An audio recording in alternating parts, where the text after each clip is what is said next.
On this episode of Locked On Lightning, we discuss the Tampa Bay Lightning heading into Game 3, looking to take a series advantage at home at Amalie. We talk about all that and more, but first, let's play that music.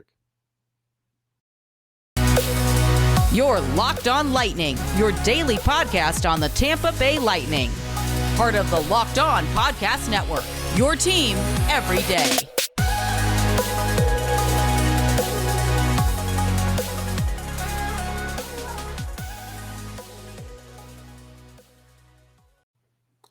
And welcome to another episode of Locked On Lightning, part of the Locked On Podcast Network. I'm your host, Adam Denker. As always, I'd like to thank all of you for making this your first listen of the day. If you're listening to us on an audio platform, if you're watching us on YouTube, thank you for making us your first watch of the day. On this episode, we talk about the Lightning heading into Game 3, looking to take a series advantage at home against the Toronto Maple Leafs in the first round of the 2022 Stanley Cup playoffs. Coming off a big 5-3 win, what was originally supposed to be a 5-1 win, and then they kind of ran out of steam. We'll talk about that as well. But really where I want to start is some of the interesting matchups and how Jon Cooper is rolling out the lines thus far in this series. Going into this game, well, in game one, let's start there. He had John Rutta and Zach Bogosian, but because of, and I think this has not also to do with the injury that Rutta sustained in game one. If you don't remember, towards the end of the game, there was a big, I wouldn't call it a brawl, but I would call it both teams came together. There was a lot of little mini skirmishes happening along the boards. Rutta ended up getting cut above his eyes, right in that weird thin part of his eyebrow of his forehead, and he was just gushing blood all over the place. And it was kind of a happy coincidence in a way. Obviously, you don't want to see one of your players ever get hurt, especially in a way such as that. Of course, it's not something that's going to keep him out for the rest of the playoffs if the Lightning do end up moving on. But it is one of those things where I felt like Rutta, and we've seen this pretty much all season long, and I think this is why the Lightning went back to getting Bogosian in the offseason, bringing him back. Rutta has struggled with the more physical players on the opposing team whenever he's out there. Obviously, he's a big defenseman, and so that's kind of his forte. He needs to go out there and handle that physicality, which he does from time to time. But when it gets into a situation of a game where it's a lot more of a playoff atmosphere, which obviously we've been seeing throughout this entire series for the most part, Toronto is not afraid to be physical. And sometimes just for whatever reason, Rutta just kind of gets a little bit overwhelmed. And so kind of having Zach Bogosian in your back pocket, what he brings to the table, the way he plays, because Rutta's more of yes, he is any team would be lucky to have a defenseman like him. He goes out there and he does a lot of good things, a lot of positive things. But you sometimes see him kind of lose those battles more times than not along the boards, and it's not necessarily a testament to something that he's missing. It's just his style of play.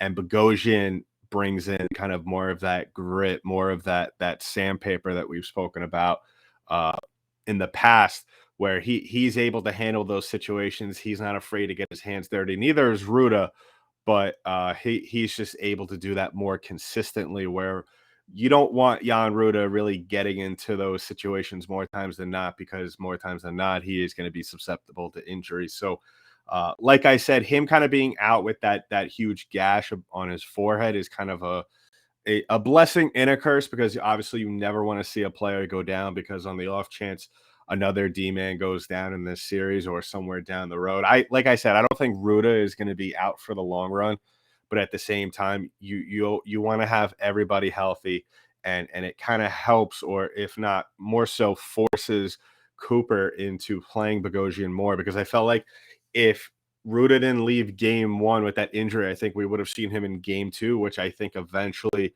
I'm not saying Bogosian wasn't what was the deciding factor in that game. We all know in the last pod, it was the Lightning being more of assertive, more being of a proactive team instead of a reactionary team, which has gotten to them into trouble so many times in the past. We saw it in game one, how this team kind of waits for the other team to show their hand before they really do anything, as well as a slew of other things.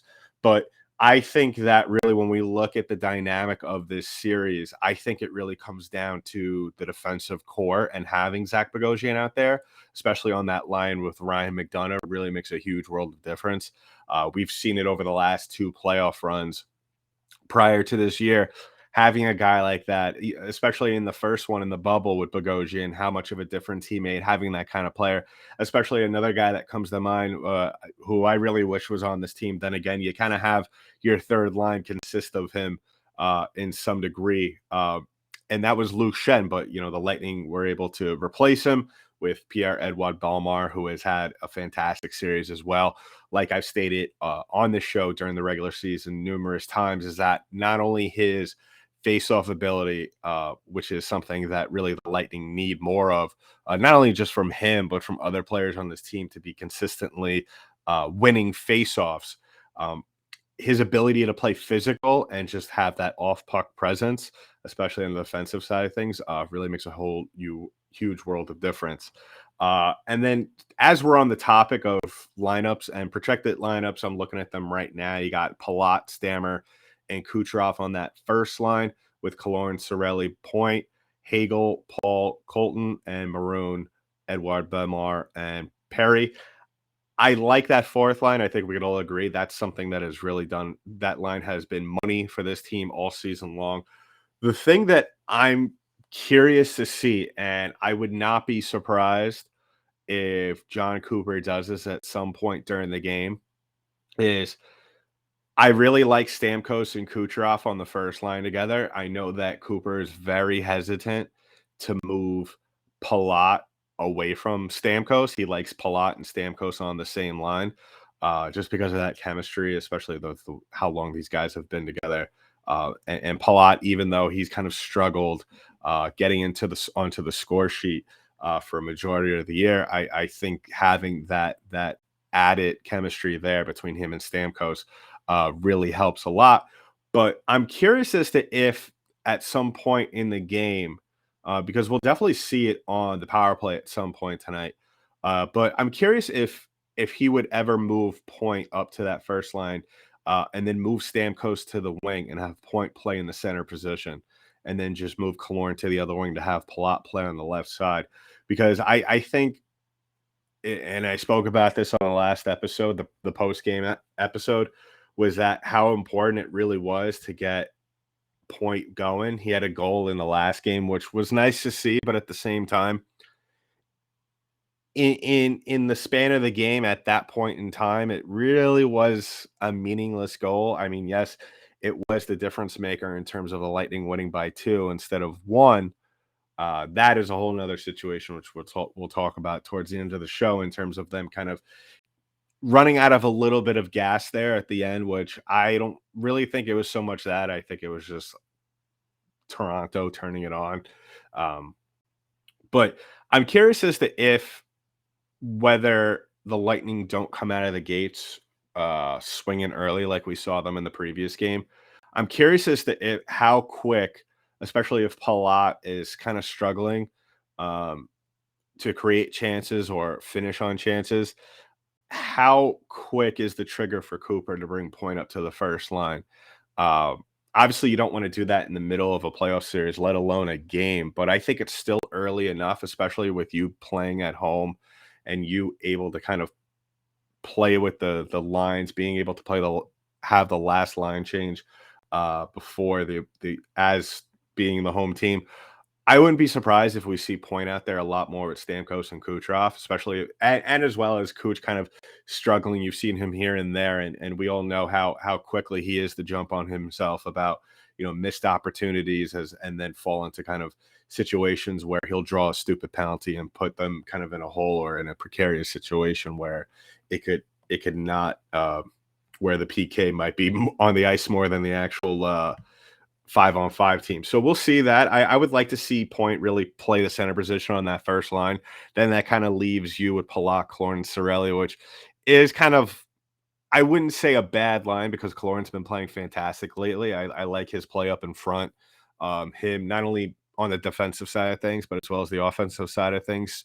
Even if he's not getting on the stat sheet as often as we would like to see him, I still think that him up front having a big body presence in front of the net, creating traffic, I think that's something that really you can't quantify. It's just one of those things you just have to trust that he's going to do which he does. But at the same time, I think that also would create a lot of chances for Palat. So maybe we'll see that happen at some point. So we'll talk about more about this and what the Lightning could do, once they jump out to a lead in tonight's game. If they do, how can they maybe stop that surge from the Toronto Maple Leafs? We'll talk about that in just a bit. But first, I want to talk about one of today's sponsors and take a break. And that's first off is Athletic Greens. Now, some of you may know I just got over COVID, so trying to throughout the entire time. Obviously, I can't be active. I can't really do much of anything, but I'm trying to eat healthy. And the one thing that really helped me kind of get back to kind of what I was before, and that was Athletic Greens. Now, the best part about this stuff is that all you need is one scoop. They have 75 high quality vitamins, minerals, whole food source superfoods, probiotics, and adaptogens to help you start your day off right. This special blend of ingredients supports your gut health, your nervous system, and your immune system, your energy, recovery, focus, and aging, all the things that you need to stay healthy. And it's lifestyle friendly, whether you eat keto, paleo, vegan, dairy-free, or gluten-free, contains less than 1 gram of sugar, no GMOs, no nasty chemicals or artificial anything, while still tasting good. And the best part, and I love this part, is that it costs you less than $3 a day. You're investing in your health, and it's cheaper than your cold brew habit. It's cheaper than getting all the different supplements yourself. You're investing in the all-in-one nutritional insurance. Now, the best part, it gets better and better, is that Athletic Greens is making it super easy for you to get what you need. They're going to give you a free 1-year supply of immune supporting vitamin D and 5 free travel packs with your first purchase. All you have to do is go to athleticgreens.com/NHL network. Again, that's athleticgreens.com/NHL network to take ownership over your health, and pick up the ultimate daily nutritional insurance. So we're going to stay right here. If you're on YouTube and if you're listening to us on an audio platform, you're joining us right now. Once again, thank you, all of you, for the reception and the continued just enthusiasm that you continue to bring to the show. So we really appreciate it. And if you want to give us a follow on our social media pages, go ahead and give us a follow on Twitter at LO_Lightning, as well as LockedOn_Lightning on Instagram. And then give me a follow at DenkyDenk, DenkyDenk on Twitter. I genuinely don't like to tweet during the shows. I mean, during the games, but if there's something that, really sticks out to me, something that bothers me or whatever the case may be, I'll probably tweet out. And if you want to tweet to me during the show or tweet out to the show during the game or whatever, go ahead and do that. And I always try to tweet back to all of you as well. So, so just continuing our discussion sort of from before. The thing, the last game, the Lightning's 5-3 win to even up the series heading back home. The thing that really stuck out to me, and I thought for the most part the Lightning played a very good, disciplined game. The only thing that obviously stuck out to me that was a little bit concerning was that resurgence that the Leafs had at the end of the game, scoring goals in the third period to kind of make it interesting. You had one from Marner, and then you had one from Kerfoot on the shorthanded, and I just felt like once Marner scored that goal to make it 5-2, that shifted the ice significantly in favor of Toronto. And I just think that the reasoning for that was because I honestly think, and I'm not saying that the Lightning stopped playing, but I think that they somewhat took their foot off the pedal there. I think that you're up 5-1. You just got a power play goal from one of your best players in franchise history in terms of the playoffs. Braydon Point getting his 37th career playoff goal. you're up 5-1, and then you're past the 10-minute mark at this point, and you're kind of, I'm sure guys won't probably agree to this or admit to this, but I think that there probably was some thoughts on the bench that, and we've seen this not only with the Lightning in past years, but with other teams in the playoffs in general. Once you get a big lead, which I think is the goal for everybody, because you don't want to have that constant stress of a 3-2 or a 2-1 game, or whatever you want to say for a score. You want to make the deficit as big as possible, so you could kind of sit back and relax, start thinking about the next game, kind of. And I think the coaches want it in that way as well, as just so they could kind of start to kind of cut back on the minutes, especially for their big time players and some of the vets on the team. And obviously, in hockey, you don't pull your goaltender and substitute him for someone else. I mean, this isn't like baseball where you have a big lead and your ace is on the mound. So obviously, you want to pull him, limit his pitch count. That's not the same thing, of course, for hockey, but I think to some degree, I think it's just the mental stress or the lack thereof late in the game is helpful to players throughout the course of a series. And I think that once the Lightning got out to that 5-1 lead, they probably expected, and you kind of saw it here and there. Um, you kind of saw the look of somewhat defeat on the Leafs, and I even tweeted it out during the game that there was nothing better than to hear the silence of the crowd from Scotiabank, and I think that was part of it too. I think that, and I'm just wildly assuming here, and I think that at that point in the game, the fans are pretty much all but out of it. They're already thinking, "Oh my god, here we go. It's a repeat of the last 6 years, especially last year, up 3-1 to Montreal, and then you end up losing the series. Here we go again. Now we're gonna lose to the Lightning, the defending champs." And I'm sure a little bit of that was in the back of the head of these Leafs players. And then you get a lucky bounce up to Marner in front of the net from Muzzin, and the game's already 5-2. And as we all know, a 3 goal game, or a 4 goal game, games could very much change and turn around within a matter of minutes. So then you kind of saw the Maple Leafs start to kind of ramp it up again, and then obviously we got the shorthanded goal on Kerfoot at 15:43, and then that's when, at least for me, from what I saw from Leafs fans and the Leafs players, kind of like, okay, we gotta like kind of ramp it up here, and we could possibly win this. We got them back on their heels, and then you kind of saw on the other side of that the Lightning kind of try to start it up again, and that was the issue. That's always the issue that you run into when players kind of take their foot off the gas pedal. It's very hard, especially when you've been playing, when you're on that high that the Lightning were on pretty much a majority of the game. When you completely almost shut it down, whether it's intentional or not, it's very hard, especially late in the game with a little under 5 minutes left.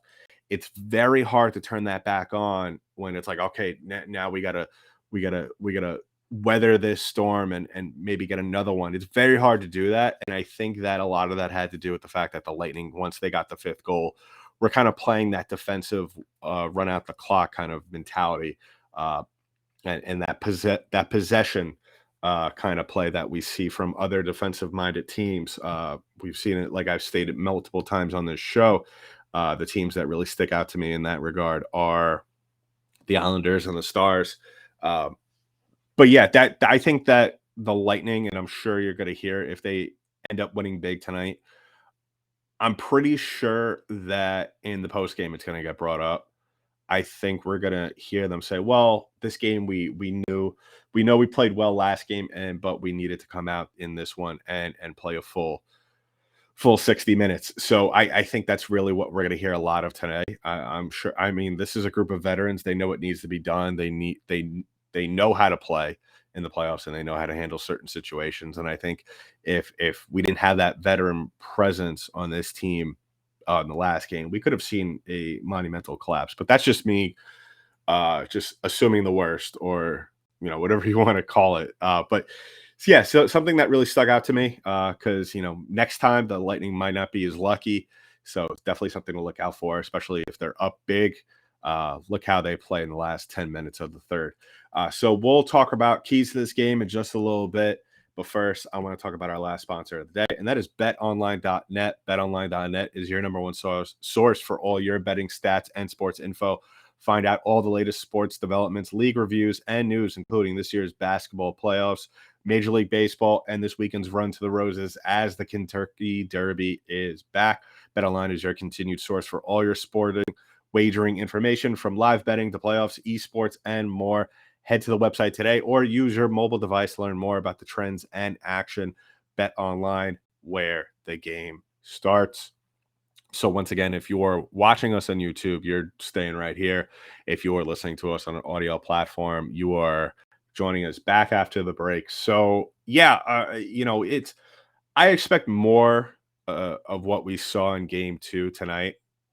I think the Lightning have finally kind of flipped the playoffs switch.